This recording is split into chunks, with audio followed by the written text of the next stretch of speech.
공생의 기간 동안에 예수님이 행한 기적으로 인하여 많은 사람들이 회복이 됐어요.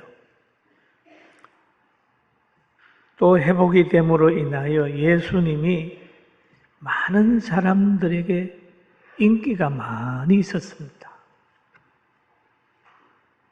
그래서 예수님이 풍랑을 잔잔하게 했다는 소문이 동리에 퍼지고 물을 변하여 포도주가 되게 했다는 그 소문도 퍼지게 되고 또 많은 사람들을 치료했다는 그런 소문도 퍼졌어요. 그래서 예수님이 유명 인사가 됐었어요. 그래서 어떤 동네에 들어가니까 사랑하는 자녀 때문에 가슴앓이를 앓고 힘들어했던 해당장이 예수님 앞에 무릎을 꿇습니다. 예수님, 우리 집에 오셔서 우리 딸 살려주십시오. 그랬어요. 그래서 자기 집에 신방 요청을 한 거지요.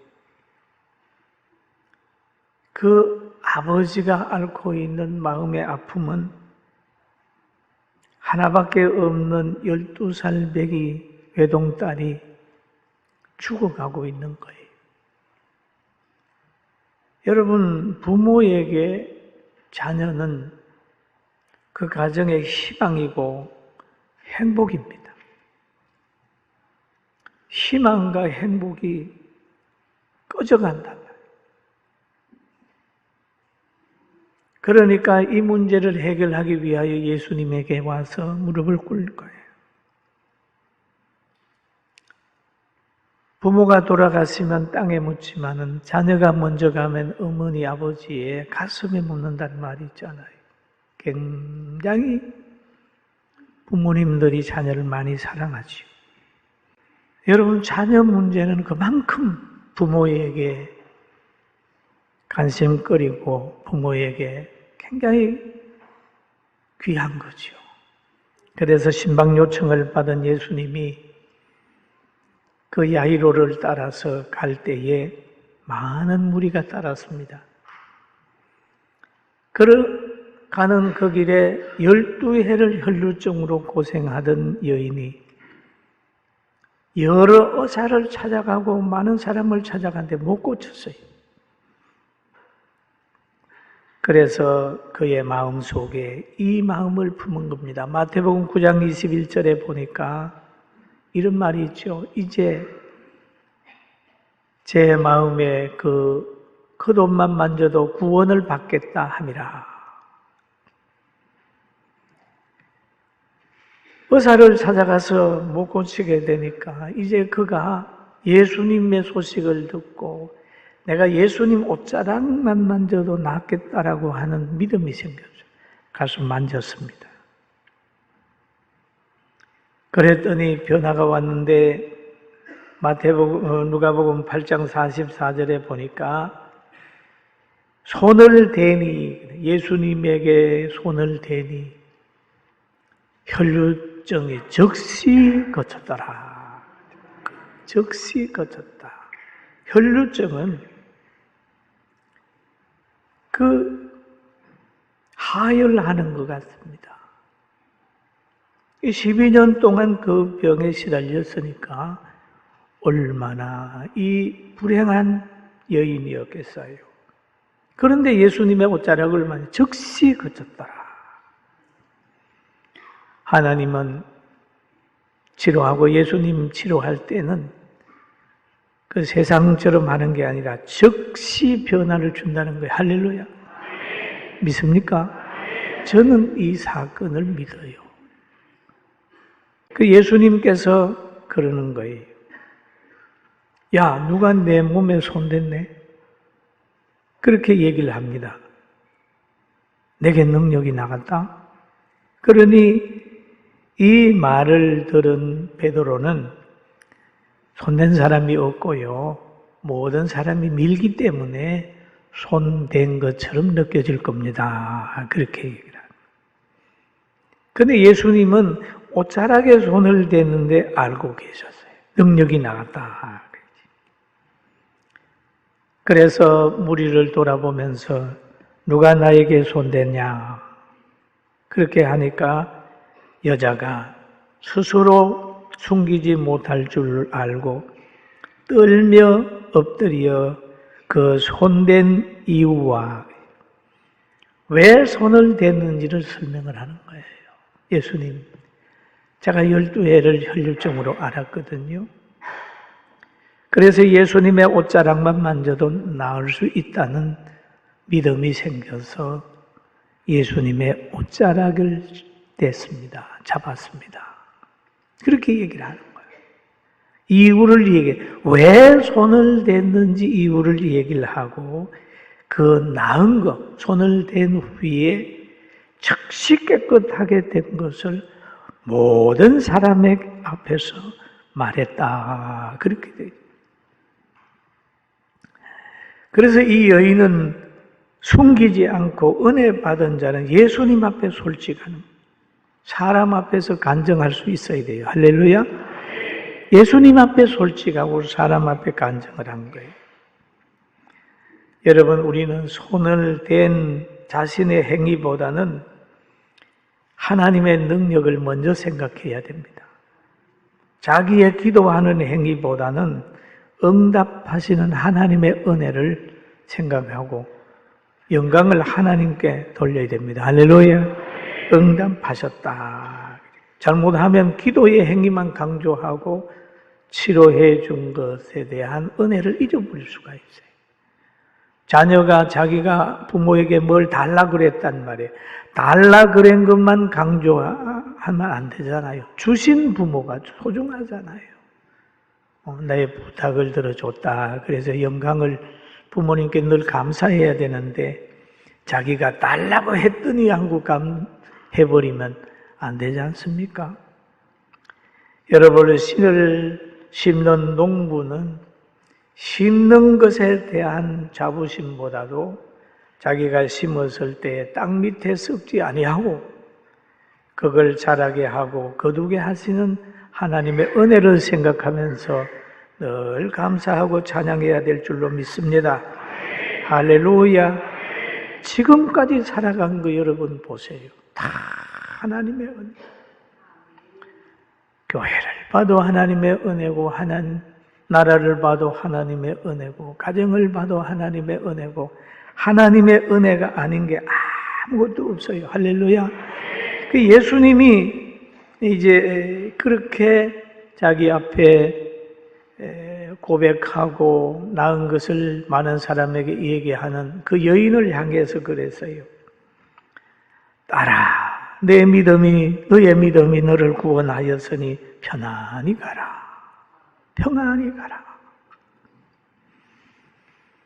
평안히 가라 하실 때 있었어요. 그 여인 보세요. 병 고쳤지요. 은혜 받아 평안히 가라. 예수님 앞에 나오면 평안히 갈 수 있는, 평안히 살 수 있는 환경이 되는 겁니다. 할렐루야. 평안한 거예요. 이 말을 할 때에 야이로 가정에서 연락이 온 거예요. 지금 신방 가는 가정 속에서 이 사건이 일어났는데 신방 받아야 될 그 가정에서 연락이 왔는데 그래서 오늘 성경에 보면 아직 말씀하실 때에라고 얘기를 합니다. 해당장의 집에서 사람이 와서 말하되 당신의 딸이 죽었나이다. 선생님을 더 괴롭게 하지 마옵소서 하거늘. 여기에 보면 선생님을 더 괴롭게 하지 마세요. 이 선생님은 병자만 치료하는 줄 알지 죽은 사람 살리는 능력이 있는 줄 모르는 거예요. 그러니까 선생님을 더 괴롭게 하지 마세요. 선생님 데려와서 죽은 사람 살리라 그러면 살리겠습니까? 그런 의도에서 선생님을 더 괴롭게 하지 마세요. 이 말을 들은 예수님은 이렇게 얘기를 하지요. 예수께서 들으시고 이러시되 두려워하지 말고 믿기만 하라. 오늘 제목의 말씀이에요. 같이 한번 해보세요. 두려워하지 말고 믿기만 하라. 예, 그래. 그 예수님이 말씀하셨잖아요. 야이로가 얼마나 두려워해요. 야, 우리 가정에 행복의 불이 꺼졌구나. 생명처럼 아끼던 사랑하는 외동딸 12살짜리가 죽었구나. 얼마나 절망적이겠어요. 그러니까 두려워하는 거죠. 그러니까 예수님이 하신 말씀이 두려워하지 말고 믿기만 하라. 그리하면 딸이 구원을 얻으리라. 그렇게 얘기를 하는 거예요.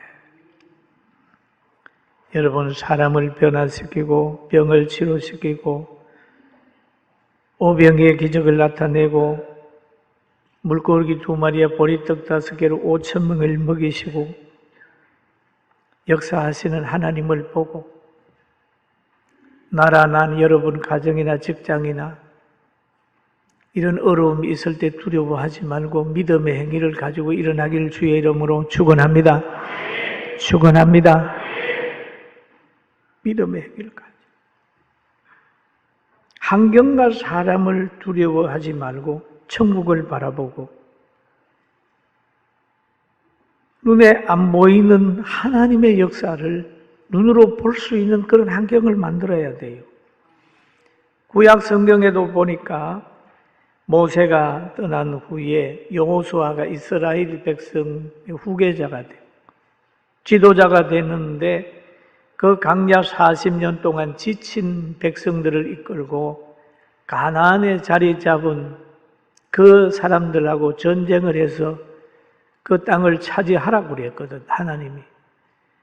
그러니 환경을 보면은 도저히 가나안을 정복할 힘이 없는 거예요. 그래서 여호수아가 고민할 때에 하나님이 여호수아에게 말씀하시기를 강하고 담대하라. 너는 내가 그들의 조상에게 맹세하여 그들에게 주리라 한 땅을 이 백성에게 차지하게 하리라. 오직 강하게 극히 담대하여. 그래, 담대하여. 여러분, 신앙생활 하든지 무슨 일을 하든지 간에 담대한 사람으로 살기를 주의 이름으로 축원합니다. 그리하면 내 길을 평탄하게 될 것이고 내가 형통하게 되리라. 그렇게 말씀하셨어요. 내가 내게 명한 것이 아니냐. 강하고 담대하라. 두려워하지 말라. 놀라지 말라. 놀라지 말라. 어디로 가든지 내 하나님 여호와가 너와 함께 하느니라. 할렐루야. 가장 좋은 너와 함께 하느니라. 그러면 나와 함께 한 하나님이 누군지를 알아야 돼. 그 실력을 알아야 당당하게 되는 거예요. 성리는 믿음의 담력을 가진 자로 인하여 하나님이 만들어 가요. 언제든지 보면 시대마다 믿음 있는 사람을 씁니다. 여러분 가정에도 여러분이 믿음이 있다면 여러분을 통하여 가정을 변화시키고 가정을 행복하게 만들고 나라를 행복하게 만든다는 거 꼭 믿게 되기를 주의 이름으로 축원합니다. 그래서 야이로의 딸이 죽었다고 하는 소문을 들었음에도 예수님은 발걸음을 멈추지 않고 그의 아버지를 데리고 지금 그 집에 가는 거예요. 집에 가서 아이가 있는 곳에 갑니다. 그 아이가 있는 방에 들어갈 때는 다른 제자들은 데려가지 않고 믿음 있는 베드로와 요한과 야고보를 데리고 들어갔어요. 그리고 그 부모도 함께 들어갔습니다. 부모도 함께 들어갔어요.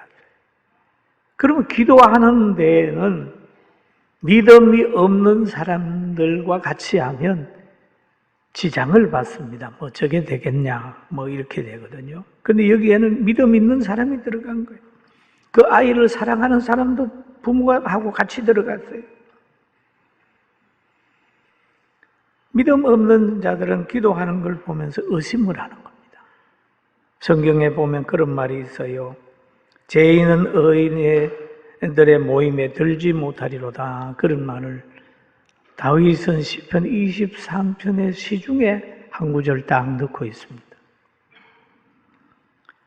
교회는 믿음으로 이루어진 신령한 가족이기 때문에 믿음이 떨어지면 그만 그 가족에서 자꾸 떨어진단 말이에요. 떨어져요.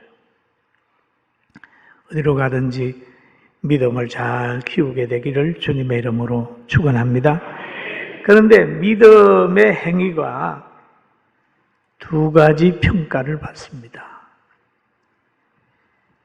모든 사람이 들어가 보니까 예수님이 그곳에 가보니까 모든 사람이 아이를 위하여 울고 그랬어요. 왜? 아이가 죽었다는 걸 알기 때문에 우는 거예요. 통곡했어요. 그런데 예수님이 그 환경을 보시고 하신 말씀이 있어요. 울지 말라는 거예요. 울지 말라. 죽은 것이 아니라 잔다. 그래, 잔다. 잔다라고 하는 것은 깬다라고 하는 얘기가 있죠. 그걸 전제하고 이 얘기를 하는 거예요. 그러니까 그 말을 들은 이들은 누가복음 8장 53절에 보니까 뭐라고 그랬나요? 비웃더라라고 했죠. 비웃더라.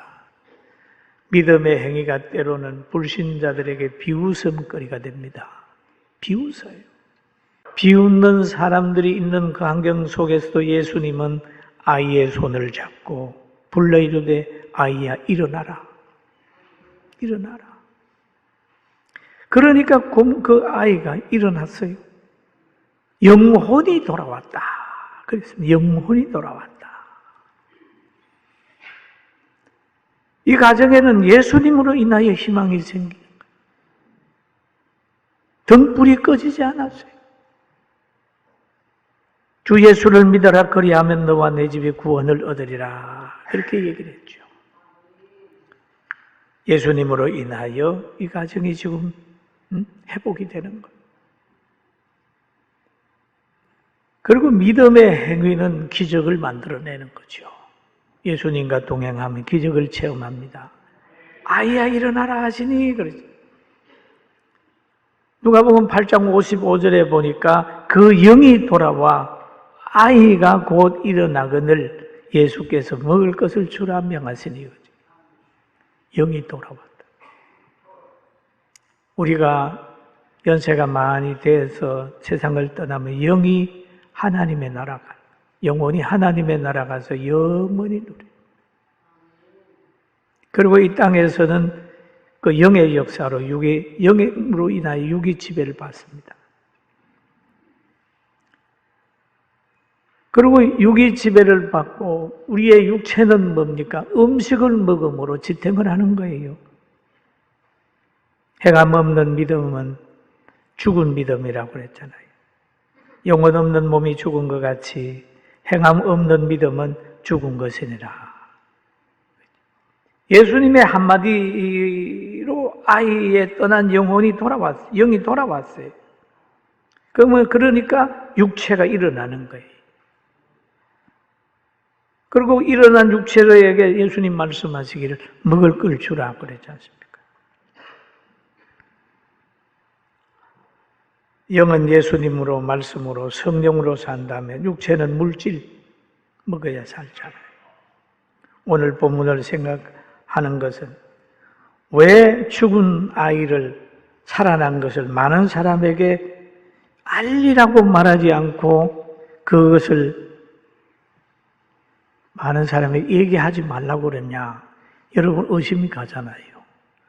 야 빨리 예수님은 뭐 죽은 아이도 살린다. 그렇게 소문이 나면 예수님이 더 유명할 텐데 예수님은 그 부모에게 이런 부탁을 하지요. 누가복음 8장 56절 한번 같이 읽어봅니다. 그 부모가 놀라는지라 예수께서 경고하사 이 일을 아무에게도 말하지 말라 하시니라. 예. 뭐 죄졌습니까? 아무에게도 말하지 말라고 하기를 아니잖아요. 부모도 놀라는 거예요. 왜? 그 기적을 보는 거죠. 모든 사람이 다 보니까 막 죽어가지고 울고 통곡하고 그랬죠. 부모가 놀라는 거예요. 아무에게도 말하지 말라. 그렇게 얘기를 하는데 이와 비슷한 내용이 마태복음에도 기록이 되어 있는데 한 한센병 환자가 예수님께 나와서 그 고침을 받았습니다. 이 나병이 고침을 받았어요. 그럴 때 예수님께서 그 나병 환자를 향하여 이렇게 얘기를 합니다. 예수께서 이르시되 삼가 아무에게도 이루지 말고 다만 가서 제사장에게 너의 몸을 보이고 모세가 명한 예물을 드리고 그들에게 입증하라 하시니라. 여기에도 알리지 말라, 여기에도 알리지 말라 그러잖아요. 왜? 제사장에겐 왜 가서 알려야 됩니까? 당시에 이 나병이 나았다 안 나았다라고 하는 걸 판단은 제사장이 하는 거예요. 우리가 병이 있게 되면은 저 의사에게 가서 진찰을 받아보고 치료됐습니까? 됐습니다. 또 안 됐습니다. 그 판단을 하는 것처럼 당시에는 제사장이 그렇게 하는 거예요. 제사장이 건강하다 그러면 이제는 나병 환자가 무리 속에 들어가서 건강하게 함께 더불어 살아갈 수 있기 때문에 가서 확정을 받는 거죠. 그 다음에 모세가 명한 예물을 드려라 라고 하는 말은 그 당시에 레위기서에 보면은 나병이 고침을 받은 후에는 양이나 비둘기나 여러 것을 가지고 소제를 드리고 번제를 드리고 이런 제물을 하나님께 드려서 하나님께 영광을 돌리라는 거예요. 하나님 앞에 영광을 돌리는 거예요. 그리고 사람 앞에 막 자랑을 하다가 보면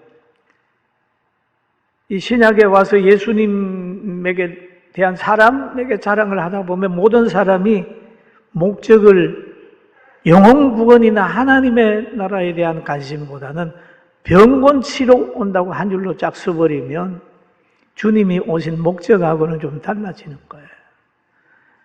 여러분, 우리가 교회를 세운 목적은 영혼 구원하기 위해서 하나님의 나라 전파하기 위해서 세웠다는 거 꼭 기억하게 되기를 주님의 이름으로 축원합니다. 그래서 누가복음 19장 10절에 보면 인자가 온 것은 버린 자를 찾아 구원하려 함이니라 그렇게 얘기합니다. 구원하게 함이라. 그래서 우리가 자랑해야 되는 것은 전통도 아니고 건물도 아니고 우리가 화려하게 사는 것도 아닙니다. 이 땅에서 받는 복이 아니라 예수님을 자랑하는 우리에게는 영원한 천국이 있기 때문에 절대 이 땅에서 일어나는 것 때문에 전혀 좌절하지 않는 거예요. 할렐루야. 그래서 우리는 늘 하나님을 향하여 찬양하고 기도하고 말씀 듣고 그 다음에 마음을 들여서 예물을 드리면서 예수를 자랑하면서 이렇게 산다면 40년 동안도 또 우리나라 기독교가 들어온 지 136년, 135년쯤 돼 그 기간 동안에 하나님이 역사했잖아요. 다시 한번 제2의 부흥기를 맞이하고 그 역할을 잘 감당하는 교회와 성도들이 되기를 주님의 이름으로 축원합니다.